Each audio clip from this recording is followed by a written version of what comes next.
Amigos de Otra Mirada, nuevamente con ustedes. Mi nombre es Nicolás Lynch y este es el programa Mesa Política. En esta oportunidad nos encontramos con Diego Ibáñez. Él es diputado de la Cámara de Diputados del Congreso de Chile y presidente del partido Convergencia Social. Diego, ¿cómo estás? Nicolás, gracias por la invitación. ¿Qué nos puedes decir sobre ti, en fin, sobre la trayectoria última de esta generación de políticos chilenos que ha tenido algunos reveses últimamente, pero que antes desarrolló varias victorias, tanto victorias en la calle con las movilizaciones de fines del 2019 como victorias en las urnas, ¿no? Sí.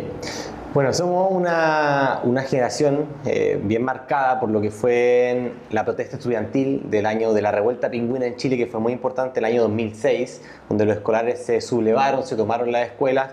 Luego en el 2011 que pasa lo mismo en el movimiento estudiantil, pasando luego por manifestaciones de corte feminista en las escuelas, en las universidades, y también por una demanda por una mejor previsión social en Chile.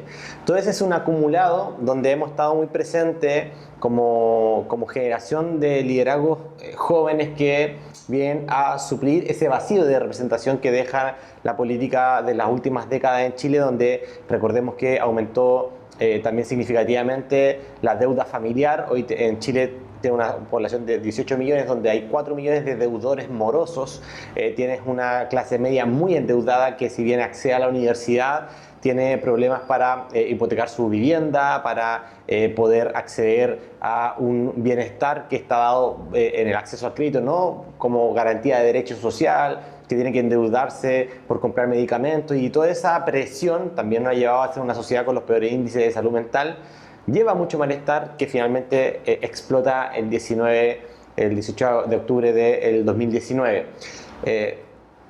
El Frente Amplio, que es una coalición de partidos de nueva generación, de nueva izquierda, uno de ellos es Convergencia Social, del cual también es militante el presidente Gabriel Boric en Chile, y que les permite, luego de una trayectoria bien fuerte en los movimientos sociales, fundamentalmente estudiantiles y universitarios, llegar a lo que hoy es la presidencia de la nación después de la revuelta social de octubre del 2019.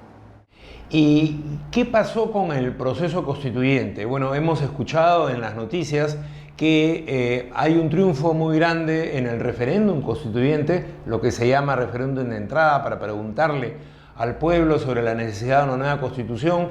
Luego hay una asamblea constituyente donde hay una mayoría de izquierda, ¿no?, que redacta un proyecto, o mejor dicho, un texto muy avanzado en términos de derechos sociales, de participación política de las mayorías populares, etcétera, pero luego hay un referéndum y esta constitución no es aprobada en el referéndum, ¿no? Esta es como la última gran noticia que tenemos. De ahí para adelante hemos sabido que ha habido un arreglo entre los sectores progresistas y los partidos de la derecha en Chile y se llega a una nueva convocatoria constitucional. ¿Qué nos puedes decir sobre este proceso que quizás conocemos como titulares, pero no en su detalle político, digamos? Sí, bueno, se desencadena este proceso producto de una revuelta que en Chile trajo cerca de una veintena de muertos, 400 ojos oculares mutilados, que ha sido una crisis de los derechos humanos en Chile constatadas por 5 órganos internacionales de derechos humanos, y creemos que ese espacio institucional que se abrió de una u otra manera, a propósito de la realidad peruana, es un aprendizaje, un primer aprendizaje. Cuando la calle, el calor social demanda fin de los abusos y demanda transformaciones, lo que sucedió en Chile fue que la institucionalidad se abrió y se convocó a un proceso constituyente. Y eso permitió canalizar también el malestar y el descontento con un primer texto propuesto por una asamblea donde mayoritariamente la izquierda tenía la hegemonía, pero esto, a mi juicio, aunque me ganen las críticas de algunos de mis amigos de izquierda, hubo una especie de borrachera también por el triunfo. Se actuó como si fuese la realidad política de ese momento una fotografía, Pero luego con la pandemia y luego con una crisis migratoria, también una crisis de seguridad y una crisis económica profunda, no hubo una conexión entre el producto de esa asamblea constituyente y lo que la ciudadanía mayoritariamente en Chile, con voto obligatorio ahora, o sea, digamos, vota más de la mitad de las personas que no votaban en un primer proceso, rechazó esta propuesta. Entonces, hay un aprendizaje ahí. Primero, la institucionalidad se abre, canaliza, pone fin a la represión e intenta empujar transformaciones sociales estructurales. Y con ello, incluso la derecha estuvo a favor de iniciar un proceso constituyente. El primer elemento.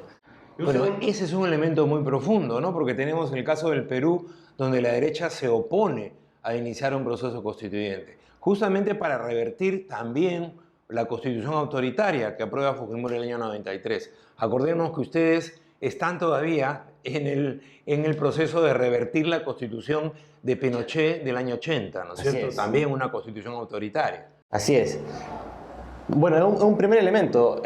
Esa posibilidad que permitió abrir la derecha la dio el movimiento social, la presión del movimiento social y también un partido de izquierda, coaliciones de izquierda y centro-izquierda que se cuadraron y se unificaron en torno a esta demanda y la empujaron también. Por tanto, pese a que la derecha tenía la presidencia y parte significativa del Congreso, no el 50+1, pero sí un 45% del Congreso, que es bastante, se permitió hoy abrir esa posibilidad. Creo que eso es muy importante destacar.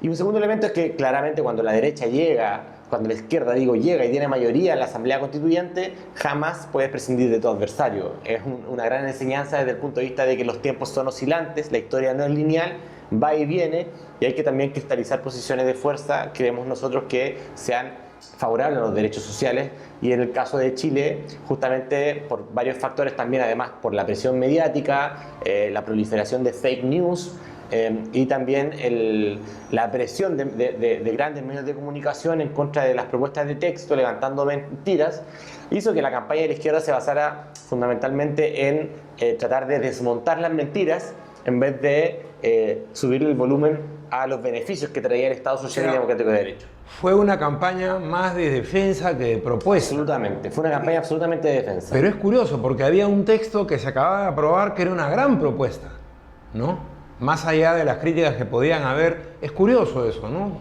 ¿Por qué se produce ese abandono súbito de ese avance que había en el texto? Creo que no solamente dice relación con el contenido del texto.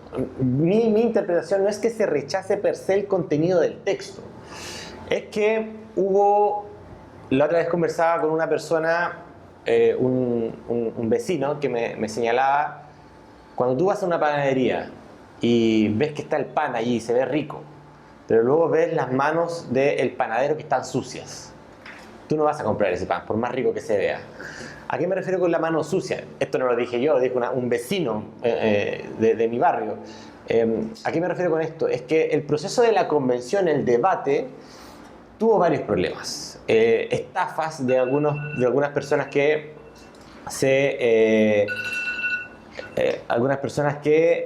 fueron elegidas en base a mentiras, como el caso de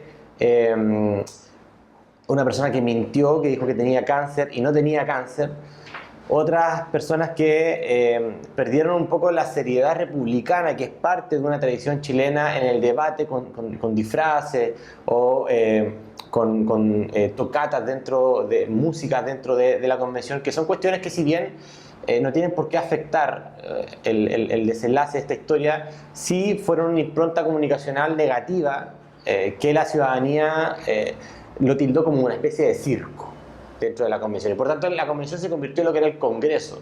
O sea, mucho desorden hubo en la convención. Claro, y falta de estrategia también unificada de las izquierdas, que eran muchas izquierdas las que están dentro de la convención. ¿Y eso no tuvo que ver con el mecanismo representativo que había llevado a esos constituyentes, digamos, a la Asamblea? Es bastante injusto pensar de que por el hecho de que los independientes juntaran firmas y llegaran a la convención, me da la impresión de que ese mecanismo per se criticable es injusto.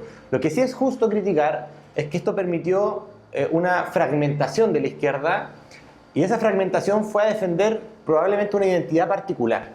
y no hubo una estrategia, un universal, un horizonte compartido que fuera nítido de poder comunicarle a la ciudadanía. Y me da la impresión de que a veces la dominación de los que tienen el poder no son necesariamente imposiciones. También hay convencimientos de los dominados y había muchas más razones para convencerse del actual modelo que saltar al precipicio con una nueva constitución que iba a poner en riesgo lo poco que tú habías conseguido en base a tu esfuerzo individual. Por tanto, allí hay un aprendizaje importante para las izquierdas de ser capaces de transmitir certezas y seguridades en las transformaciones y los cambios estructurales que estamos empujando en esta sociedad para superar el neoliberalismo. Entonces, creo que allí hay una reflexión bien importante, pero también se cruza, por cierto, con la presión de los medios de comunicación de inventar noticias falsas que tuvimos que tratar de desmontar en una campaña en vez de nosotros ir comunicando lo bueno que era una nueva constitución. Bien, y luego de este tema, digamos, que llevó a un plebiscito que se pierde, entiendo que el 62% le dijo no al nuevo texto, ¿cuál es la situación del proceso constitucional? Bueno, actualmente la derecha hizo una campaña que se llamaba Rechazo por una mejor. Por tanto, la derecha se comprometió en campaña a que si es que se rechazaba el texto, se iba a tener de todas maneras una nueva constitución. Porque hay un universal en Chile que está de acuerdo con una nueva constitución. O sea, en todas las encuestas, sean de cualquier tendencia, hay una mayoría que quiere una nueva constitución. O sea, terminar con la constitución de Pinochet, Así es. Dejarla atrás. Y que por lo demás también a la derecha chilena me da la impresión de que le sirve para despercudirse del legado de la dictadura y poder ir a disputar el centro con mayor facilidad. Por tanto, la derecha inicia nuevamente conversaciones, nosotros iniciamos conversaciones para tener un nuevo proceso constituyente. Ahora bien, esa promesa fue bastante friccionada porque pusieron condiciones nuevas. O sea, no se repitió el proceso tal cual como sucedió en una primera etapa. Pusieron condiciones nuevas, algunas que incluso decían relación con designar 100% una asamblea, pero designada por los partidos políticos.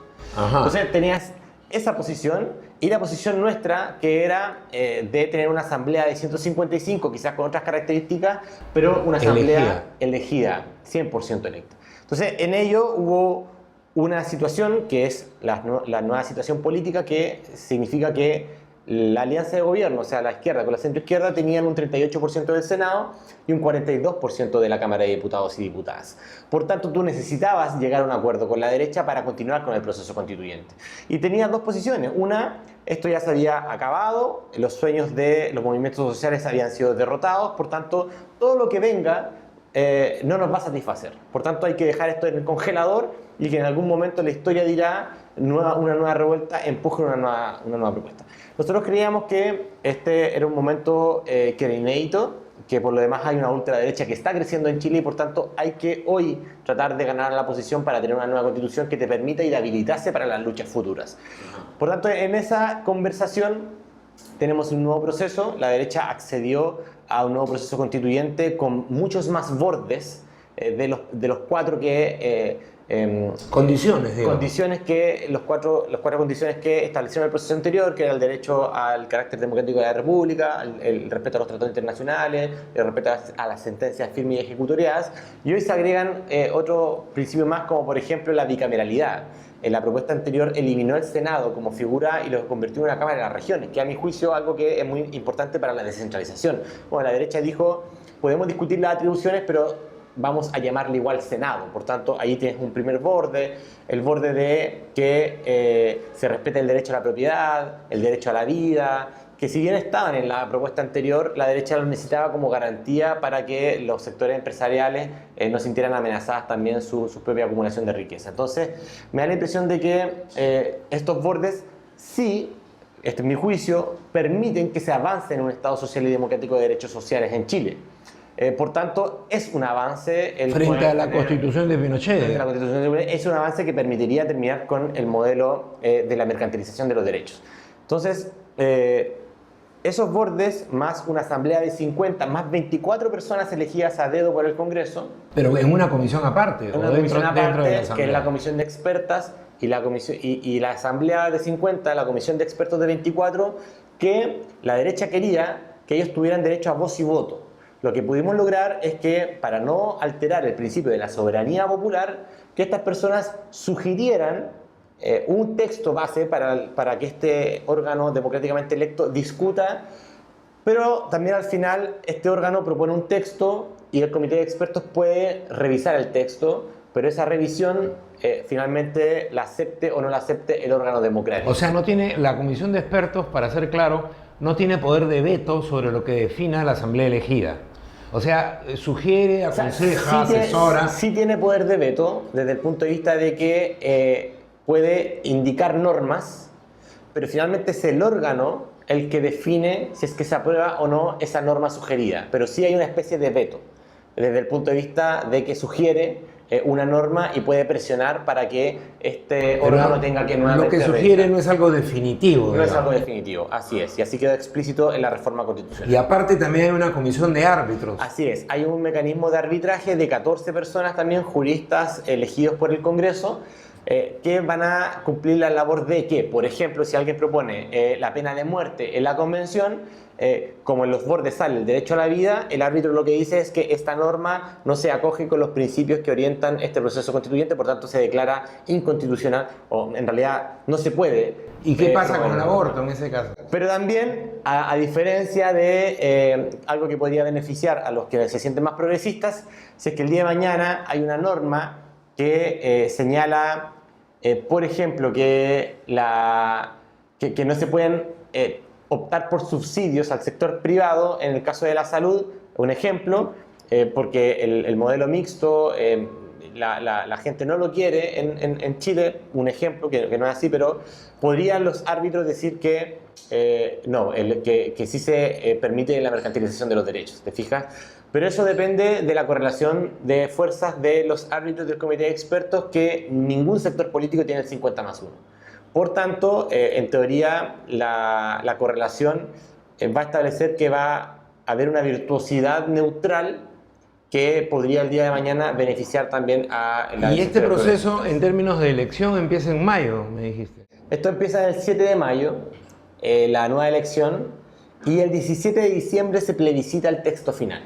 O sea, sería el referéndum de salida. Hay un referéndum de salida este año nuevamente, donde la gente con voto obligatorio, recordemos que el voto en Chile había sido voluntario hasta el año pasado, el voto obligatorio es el que va a definir el futuro de la nueva Constitución.